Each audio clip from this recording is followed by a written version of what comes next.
Assalamualaikum warahmatullahi wabarakatuh. Hello everyone, my name is Alisa Falinja and this is my final assignment of error analysis.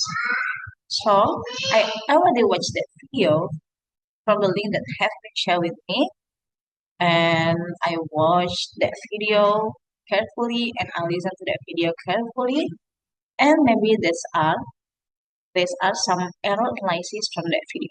Check it out.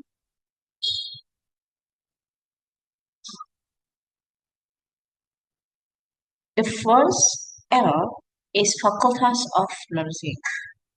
Why is facultas of nursing? Because it includes like the grammatical error.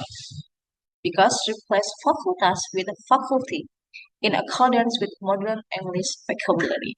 So maybe the right word is faculty, not a facultas.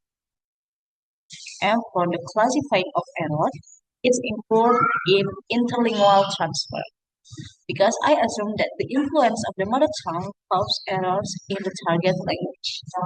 And for the cause of error, it's include overgeneralization.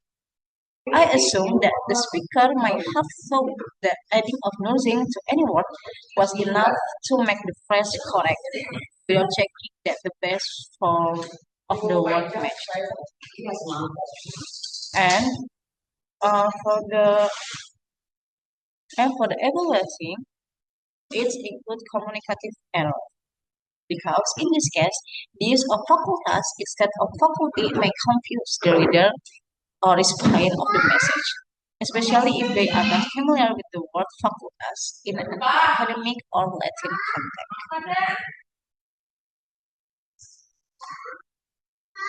So fire, the next error is fearful my final English. Oh my god, I really cannot understand what the meaning of fearful my final English. So it's included in grammatical error.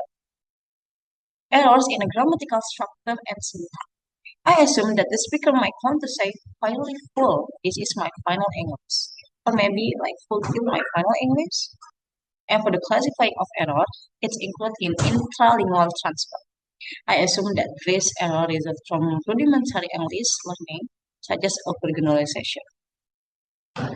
And for the cause of error, it's included in overgeneralization. I assume that the speaker might try to use some familiar words, but not understand how to combine them correctly.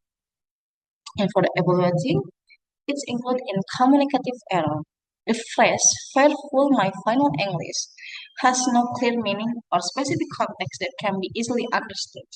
Readers or listeners are likely to be unable to interpret the user's intent due to the unusual combination of words. And the next error, there's important. Why important? Important is the right word, right vocabulary, but the speaker is mispronounced, or maybe the pronunciation is really wrong because the speaker say like important instead of important. You know? So for the classifying of error, it's included in intralingual errors because I assume that these errors stem from the acquisition of the target language or English itself, not from the influence of the first language. The speaker might have correctly internalized a pattern or sequence of phonemes. And for the cause of error is included in overgeneralization because I assume that this error is likely caused by a lack of attention or precision in pronunciation. The speaker might not realize that they have reserved the order of letters T and N. The evaluating is included in communicative error, because this error doesn't significantly interfere with understanding the meaning. So the listener will most likely still be able to recognize that important is meant. So there's improve. The next error is improve. Why improve?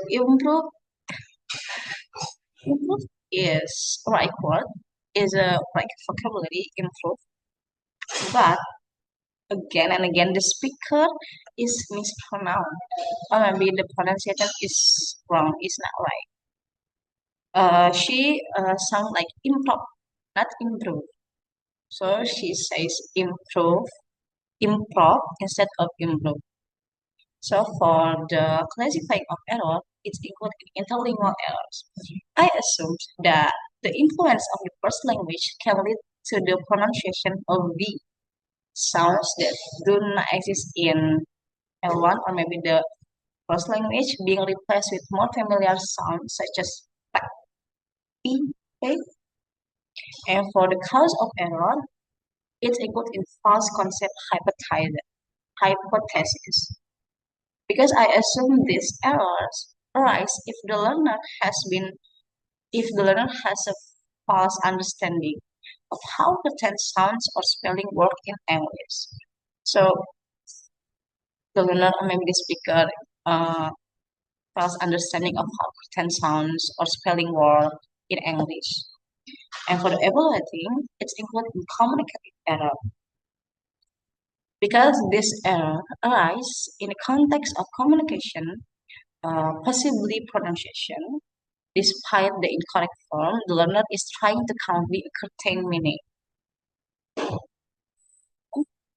The next error is attack. Attack again and again. Attack is a right word, is a right vocabulary, but the speaker sounds like attacked, attacked, what? E and B, attacked instead of attack. Okay, then it's included in pronunciation. And for the classifying error, and then for the classifying of error, it includes in interference errors. I assume that the speaker has a certain pattern for endings that are always pronounced clearly, such as ed. These errors can be categorized as interference. And for the cause of error, it's included in overgeneralizations again and again, because I assume perhaps the speaker is applying the rule that all regular verbs with an ed ending are always pronounced with an extra ed, even though not all verbs follow this pattern. And for the evaluating, it's included in non-evaluating, it's included in non-communicative because these errors do not interfere with comprehension but are rather technical pronunciation errors that are only relevant in terms of accuracy. So the next error is sentence I do are like. I do are like. So it's included in the grammatical error because this sentence has a syntax error due to the use of are between do and like. Grammatically, the auxiliary verb do cannot be followed by are. So for the classifying of error, it's included in intralingual error. I assume this error comes from misunderstanding the rules in English itself, with no direct influence from the first language. And for the cause of error, it's included in overgeneralization. I assume that the speaker might be generalizing the rules for using auxiliary verbs, such as inserting are after do, even though this context does not require it. And for the evaluation, it's included in communicative error. This error can hinder the listener's understanding as the unclear sentence structure causes the meaning to become ambiguous. And the next, there's as well, as well, as well, like as well. So this error is included in phoneme substitution or with. The speaker mispronounced well into will. well. So the right word is well. And then the speaker sounds, it says like as well, not as well. This error results in a change in meaning because as well is a different phrase from as well. And for the classifying of error, it's included in intralingual error. I assume that these errors stem from internal difficulties in English itself, such as distinguishing similar words, similar sounds. And for the cause of error, it's included in false concept hypothesis because I assume that the speaker might understand or equate the sound well with will in pronunciation. Well, will, and for the evaluating, it's included in communicative error because these errors can interfere with the listener's understanding, especially if the context of the sentence is insufficient to clarify the speaker's intent. And the next error is adversive. Adversive. It's really wow, and it's included in grammatical error because the word others is used to express a plural object or person, but is followed by singular, which is an uncountable noun. The correct phrase would be adversive, not adversive. So for the classifying of error, it's included in context of learning. Context of learning.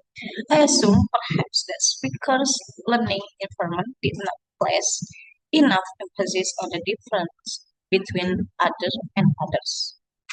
And for the cause of error, it's included in overgeneralization because I assume that the speaker might generalize the rule that all forms of other require an s ending to indicate plurality without considering the context of the noun it follows.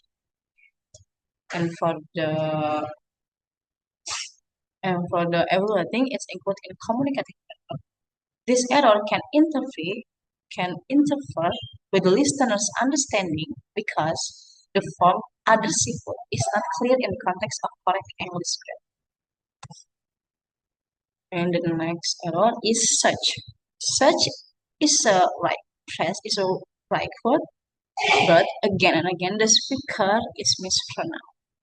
The speaker say like she says such, not such as. So the correct sound is such. So for the classifying of error, it's included in intralingual error. I assume this error occur in the process of learning English itself without the direct influence on the first language, just for the learning English itself. And for the cause of error, it's included in ignorance of rule restriction because I assume that the speaker doesn't know or understand the additional phonemes such as n are not allowed in the pronunciation of this word. And for the evaluating, it's included in communicative error because this error can interfere with the listener's understanding because the phonetic distortion can make the word such sound like another word such that has no meaning in the context. So, and last error is, I'm sorry, we can continue to carry out their activities. This error is included in grammatical error because the error in this sentence lies in the use of the pronoun there, which doesn't match the subject of the sentence we. So the correct is our, not their. And for the classifying of error, it's included it's included in intralingual transfer because I assume this error arises because the speaker generalized the rules of pronoun usage without understanding the specific details. And for the cause of error is included in ignorance of rule restriction because I assume that the speaker ignores the rule that possessive pronouns must correspond to the subject in question. And for the evaluating, it's included in communicative error. These errors can cause confusion for the listener, especially if the listener doesn't understand the context that they should refer to our. Maybe that's all from me for this final assignment. Thanks for listening. Assalamualaikum warahmatullahi wabarakatuh.